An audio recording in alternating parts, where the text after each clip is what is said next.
Well, thank you very much for the opportunity to come and speak to you. You can probably imagine I take any chance I can to talk about orangutans because they are my favorite people. And you look like a very agreeable audience, so I hope I can tell you some entertaining things. I would like to remark that although I have studied orangutans for over 2 decades, I'm sure you all realize I've only just turned 25.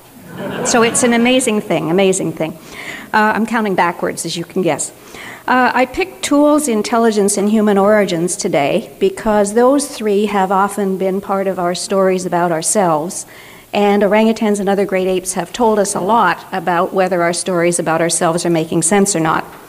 Some of you probably remember the image of man the tool maker. Have you mentioned that? You notice I stuck human in there. We go non-sexist these days. Women make tools too. So I thought we should get that in. And probably if you think about what you see in the ordinary world, let's make sure these are, yeah, you can see that. You can see we do lots of tool things. So to anybody looking around us, you'd certainly consider that tools are a very prominent aspect of how we survive and how we live in the world today. So somebody then said, well, it must be something that's unique about us because we don't seem to see it in other species. So it must have been one of our early human ancestors that figured out this tool thing. Here's a drawing of an ancestor cracking 2 stones together, I guess, to make a stone axe. Some of them get a little more fanciful, but the point is that it supposedly was something that required a lot of intelligence to do it, and it was the intelligence that allowed us to make these tools, and that's what allowed us to make our great leap forward. Some of you probably also know about Jane Goodall. Yeah. Well, she threw a big wrench in the iron because she, in 1962, discovered that chimpanzees also use tools, and not only that, they make them. They don't just use stuff out there to solve problems, but they make their own tools, and this is one of the things that she first saw. It was a chimpanzee taking a small straw-like stick and using it as a probe to get termites out of nests. Okay? That is one of the things that spurred an awful lot of interest in tools in humans and other species. And one of the first things people did was make the rules of the game, set up the rules as to what actually constitutes a tool. And this is the kind of definition they came up with, so at least we're all talking about the same thing. Really importantly, an environmental object, so something external to your body, had to be detached. Mostly to make sure that you weren't counting things like birds dropping shellfish on big outcroppings of rock. You don't want to count the rock as a tool. They didn't manipulate it. It happens to be there. Nice they used it, but they weren't thinking of tools in that sense. So that was why detachment came in. You have to use your object to mediate. That's to help you achieve a goal. And your aim in this goal is to make changes in the physical world, so you're talking about cause and effect kinds of relationships. And the user has to manipulate the tool so that it's properly oriented to solve the problem. So it has to be a fairly connived, calculated way of operating, and you have to be very careful in what you're doing to count as a tool. When you do that, when you start looking around, turns out chimps do an awful lot of tool use. This one is like termite dipping, except you noticed it's a lot longer wand. It's because they're fishing for ants. And why they want a really long wand is because those ants have a nasty, fiery bite, so you keep as far away as you possibly can. So they reach in from a long distance. So clearly they know something about length. They also use leaves as wadges or sponges to get water out of holes. They also use multiple tools together. These are 2 rocks used as a hammer and an anvil to crack open nuts, and some of them will even use a 3rd rock under the anvil to make it more level, so they can combine a number of objects to create a tool complex. And finally, this is one, I can only show you one piece of it, but this is a chimpanzee trying to bash its way into a bee's nest. This is part of a sequence where they use several tools in sequence. A really stout stick to bash a hole in the nest, and then successively finer ones to make the hole the size they want, and finally to probe in and get the honey. So chimps do this fabulous stuff, and it's not really simple. What about the other great apes? And that's an important question because biologically speaking, humans are great apes. So the great apes, the non-human great apes, are our closest relatives. So if you want to know something about how humans may possibly have come to manufacture and use tools, looking at the non-human great apes is a really important way to do it because they're the closest thing alive out there to ourselves. Now, there are 3 other great apes than the chimpanzees. The top photograph, the top 2, of course, show you a human with a regular chimpanzee. There are 3 other great apes. On the left is a bonobo. It's also called a pygmy chimpanzee. Next, gorillas. And finally, orangutans, and orangutans are the species that I study, so those are the ones I'm going to be talking about today. For those of you that don't maybe know that much about orangutans, because they're somewhat less known than the other great apes, we'll do a little Orangutans 101. They're the only Asian great apes. All of the other great apes are in Africa, and you know our human story is out of Africa anyway, so Africa is the sort of the seat of where we became ourselves. But the orangutans are in Asia. They're in the islands of Borneo, Sumatra. That's the only places that they survive today. They live in tropical rainforests. They're fruit eaters, and they're in fact the largest arboreal mammal in the world. They live up in the tops of the trees going around looking for fruit. They make nests up there and sleep in the trees, and they don't generally travel on the ground all that much. They have very, very slow, long lives. They live over 50 years in the wild, up to 55 or 60 in zoos, if they're well taken care of, and they only have one offspring every 7 or 8 years, in some cases up to 12. So it's a very, very slow, long life that they live, and their behavior is about the same. They are the great apes who are supposedly the least closely related to us, except when I look at that picture, I have a hard time believing that. Right? That's a photograph from the Natural Museum, Museum of Natural History, the American Museum of Natural History from the 1920s. It's one of my favorite photographs because doesn't he look like a kindly, elderly Asian gentleman? Okay, yeah.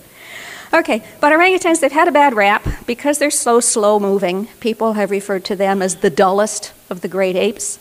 And they don't use very many tools, so the notion is they're kind of the dumpsters out there. We don't really bother with them too much. They just sit in the trees and eat fruit, so nothing's going on. And in fact, when you looked at the record on their tool use in the wild, there wasn't much. They make hats.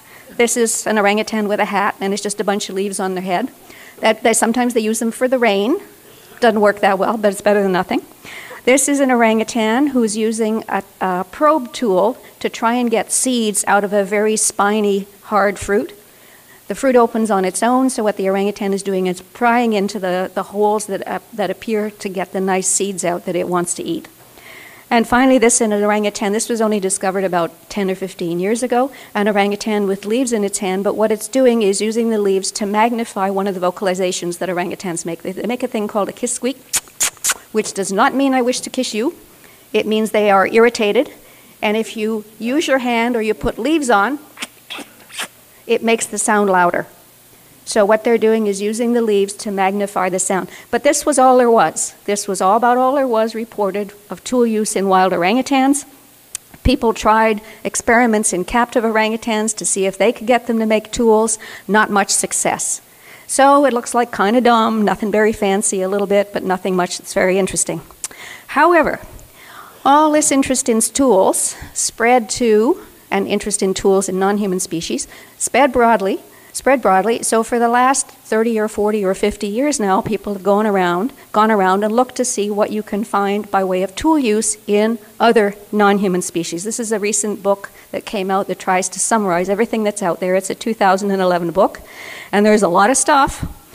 It turns out, for example, that's the picture that you can see on the cover of the book. These are corvids, crow family birds that do really fabulous stuff. This is a case of one that has a hook probe that they use to put into holes in wood to dig out grubs and other worms that they want to eat. So even birds are doing it. This one, you know what this is? Octopus.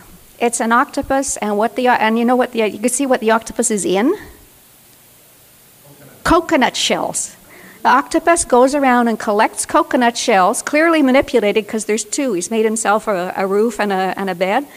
Put together the two shells to stay in, so using a tool. Better than that, if you have to be detached, if you actually have to, well, these are detached, but on top of it, this is the octopus. They carry them with them.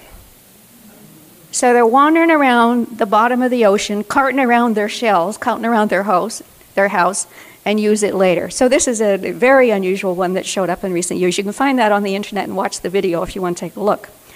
And then, this one really gets you. This is a wasp that's using a pebble as a hammer, of all things. And this just touches this is just the tip of the iceberg. It doesn't get anywhere near the range of stuff that you see by way of tool use in other species. But it's certainly done a lot to change our ideas about who uses tools and what that implies. And one of the things I'm very pleased about, because it gives orangutans another chance, is what is a tool? Now, remember the detachment criteria I mentioned to start with? It's in blue there. Well, I'm very pleased. I managed to convince some people that this is worth considering. For orangutans, they live in an arboreal environment. They are the largest arboreal mammal in the world. They can weigh up to 100 kilograms, and they're up there in the trees, trying to travel through the trees. The trees don't connect well. If you've ever, as a kid, climbed trees, you know this is not good. It's not safe up there. You can fall and crash to the ground, kill yourself, or bust a few limbs along the way. So for orangutans, detachment, my version is that detachment is a four-letter word for them. They don't like things to be detached. Their problem is connecting. It's attaching things. And a lot of the stuff that they use that would otherwise qualify as a tool doesn't, because it's attached, and in fact it wouldn't even work if it was detached. So detachment is a criterion that, if you apply it to orangutans, is inappropriate for what life is like for that species. Fortunately, people have been thinking in the same direction, and the definition of a tool has now changed. So we took away the detachment criteria. It can be an object that is detached, but it could also be something that is attached, but you're manipulating it. So under those conditions, slightly different definition of a tool. If you think about it, by the way, if we require that you can only be counted as using a tool if you detach the tool, if you use a can opener and it's on a string attached to the counter, you didn't use a tool because you didn't detach it. So there are some dumbnesses about the detachment things. There's some good ideas, but there are some silly ones as well. So we took that away. The other thing is tool use intelligent. Well, octopus carrying coconut shells, not quite sure, because octopus turn out to be a lot more intelligent than we thought, but certainly wasps using pebbles as hammers doesn't sound like that takes a lot of intelligence. So the notion that tool use automatically implies high intelligence, that's pretty gone by the board. But certainly there are some cases where tool use is intelligent, and there are particular qualities of tool use that would suggest it's intelligently governed rather than built in. So if it's learned rather than genetically pre-programmed or hardwired, we tend to think it's more likely to be intelligent. And if it's flexible, if it's creative, that is, you invented something new, if you've got a broad diversity of tools, and if you have highly complex tools, that also would suggest intelligence. Finally then, we can do a retake on orangutan tool use with the changed look on things.